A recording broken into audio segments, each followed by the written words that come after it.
नमस्कार दोस्तों, जय हिंद। कैसे हैं आप सब? आई होप आप सभी बिल्कुल ठीक ठाक होंगे, बिल्कुल मस्त होंगे। और आप फिर जी क्लासेस के यूट्यूब चैनल को अवश्य सब्सक्राइब कर चुके होंगे, या जो नहीं किए हैं वो अवश्य सब्सक्राइब करें। दोस्तों, आज का जो आपका यूट्यूब का आज का जो आपका क्लास है, इसमें हम सभी पॉलिटिकल साइंस का अगला जो टॉपिक है प्रस्तावना के बारे में हम लोग पढ़ेंगे। लेकिन उससे पहले, प्रस्तावना स्टार्ट करने से पहले एक दो मुद्दों पे हम विशेष करके बात करना चाहते हैं आपसे। गत 10-15 दिनों से बहुत से ऐसे हमारे हृदय प्रिय स्टूडेंट, आप सभी जो हैं, बहुत से ऐसे लड़के हैं जो हमेशा मैसेज करते थे, सर लॉकडाउन हो गया तो इसमें हम लोग जो पढ़ाई पूर्ण रूप से करना चाहिए वो हम लोग नहीं कर पा रहे हैं। ऐसी बहुत सी स्थिति क्रिएट हो रही है, माइंड निगेटिव हो जा रहा है। बहुत से लोग ऐसे चर्चा कर रहे हैं कि हो गया ना, पढ़ लिया ना, ऐसी बहुत सी चीज़ें उन लोगों के अंदर ये सारी बातें आ रही हैं। दोस्तों, मैं हमेशा आप सभी से एक बात बोलते आया हूँ पहले से भी, कुछ करना है तो डट कर चल, थोड़ी दुनिया से हट कर चल। लीक पर तो सभी चल लेते हैं, कभी इतिहास को पलट कर चल। सोच मत, साकार कर, अपने कर्मों से प्यार कर, मिलेगी तेरी मेहनत का फल, किसी और का ना इंतजार कर। जो चले थे अकेले उनके पीछे आज मिले हैं, और जो करते रहे इंतजार किसी और का, उनके जिंदगी में आज भी झमेले हैं। तो दोस्तों, किसी और का नहीं इंतजार करना है, किसी और को नहीं सुनना है कौन क्या बोल रहा है। हम हमेशा भी बात करते हैं, सबसे बड़ा रोग क्या कहेंगे लोग। जिस पर लोगों ने हंसा है उसी ने इतिहास को रचा भी है। तो ये अपने अंदर आइडियोलॉजी क्रिएट कीजिए कि मुझे बेस्ट करना है। हम एक और कहानी के माध्यम से ऐसे समझ सकते हैं, थोड़ा सा ध्यान से समझेंगे इसको।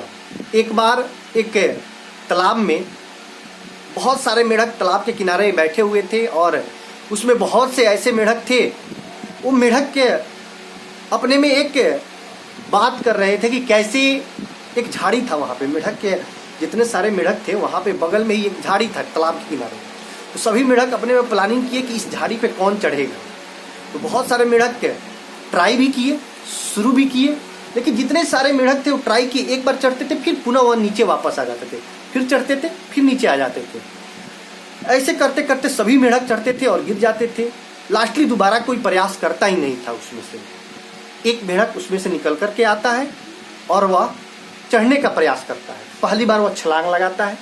जब वह पहली बार छलांग लगाता है और पीछे मुड़कर देखता है, जितने सारे मेढक थे वो टरटरा रहे हैं, नहीं तुम नहीं कर सकते हो, नहीं तुम नहीं चढ़ सकते हो, हम लोग भी प्रयास किए लेकिन हम लोग नहीं चढ़ पाए, तुम कैसे चढ़ जाओगे।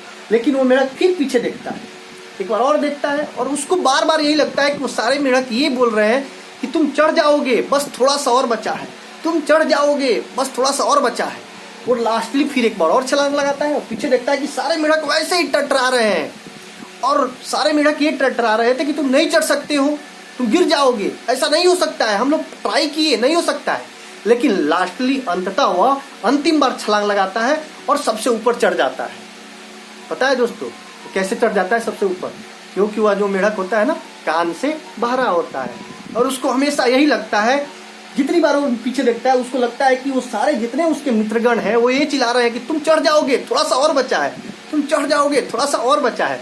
और लास्टली वो क्या होता है, सबसे ऊपर चढ़ जाता है। इस कहानी के माध्यम से हम सभी ये सीख सकते हैं कि जो निगेटिव लोग हैं, जो नकारात्मक लोग हमारे समाज में हैं, जो हमेशा हमारे पैर खींचने के चक्कर में रहते हैं, नहीं तुम नहीं कर सकते हो, हम भी ट्राई किए थे लेकिन फेलुअर रहे, नहीं कर पाए, नहीं बेस्ट कर पाए, हम भी जिस लाइन में तू उस लाइन में हम भी थे लेकिन नहीं कर पाए।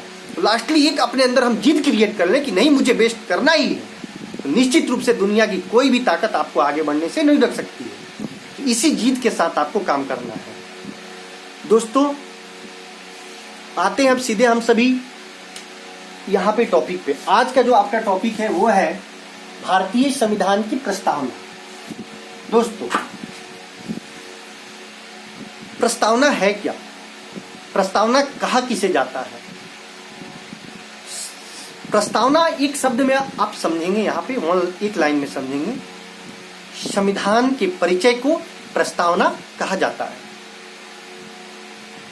विश्व में सबसे पहले प्रस्तावना को अपनाने वाला देश जो था वो अमेरिका था, यानी अमेरिकी संविधान ने सबसे पहले प्रस्तावना को अपनाया।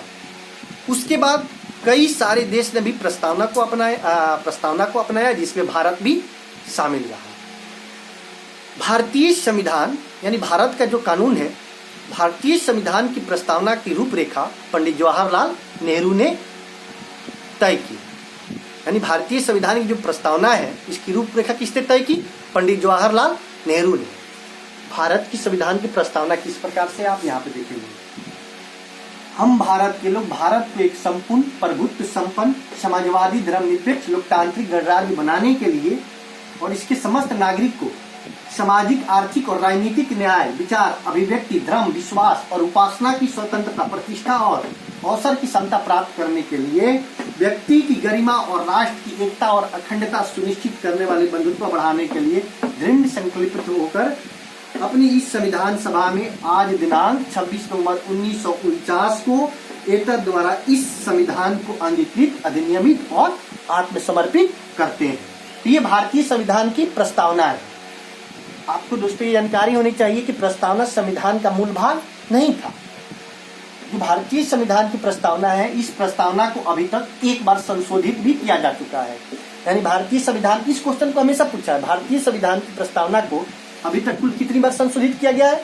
भारतीय संविधान की प्रस्तावना को अभी तक कुल एक बार संशोधित किया गया है। कब किया गया था? 42वां संविधान संशोधन 1976 ईस्वी में संविधान की प्रस्तावना को संशोधित किया गया था और उस समय संविधान में 3 शब्द जोड़े गए। यानी संविधान की प्रस्तावना में 3 शब्द जोड़े गए, वो थे धर्मनिरपेक्ष, समाजवाद और अखंडता। कितने शब्द जोड़े गए दोस्तों? 3 शब्द, धर्मनिरपेक्ष, समाजवाद और अखंडता। उसके बाद से आप सभी इसमें जितने प्रस्तावना में कुछ प्रमुख शब्द जैसे प्रभुत्व संपन्न, प्रभुत्व संपन्न का मतलब ये होता है राज्य या देश बाह्य तथा आंतरिक तथा मामले में स्वतंत्र है। यानी भारत जो है यहाँ अंदर तथा बाहरी मामले में क्या है? स्वतंत्र है। यानी हम किसी और पे निर्भर नहीं है, किसी और पे निर्भर नहीं है, किसी और देश पे निर्भर नहीं है, हम अपना निर्णय स्वयं ले सकते हैं। प्रभुत्व संपन्न का मतलब ये होता है। इसके बाद से समाजवादी धर्मनिरपेक्ष, यानी धर्मनिरपेक्ष को आपको पता है कि 1976 ईस्वी में संविधान में इसको सम्मिलित किया गया और 42वां संविधान संशोधन में, यानी जब भारत की संविधान की प्रस्तावना को अपनाया गया उस समय यह धर्मनिरपेक्ष शब्द संविधान में नहीं था, इसको 1976 ईस्वी में सम्मिलित किया गया।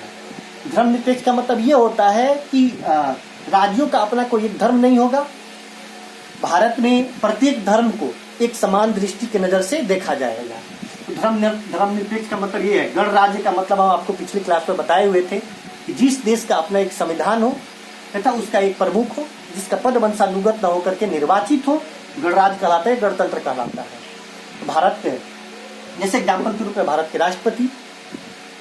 गणराज्य के बाद हम लोग आपको यहाँ पे आप सब देख सकते हैं राजनीतिक न्याय, अभिव्यक्ति, धर्म, विश्वास और उपासना की स्वतंत्रता, ये सारे जो आपका अखंडता सुनिश्चित करने वाले ये पूरे आप याद कर लेंगे निश्चित रूप से। ठीक है, ये जो भारतीय संविधान की प्रस्तावना है। अब इस प्रस्तावना में एक बात और आती है कि क्या भारतीय संविधान की प्रस्तावना को संशोधित किया जा सकता है? दोस्तों निश्चित रूप से भारतीय संविधान की प्रस्तावना को संशोधित किया जा सकता है, लेकिन संविधान की प्रस्तावना का जो मूल भाग है उसमें किसी भी प्रकार का कोई संशोधन नहीं किया जा सकता है।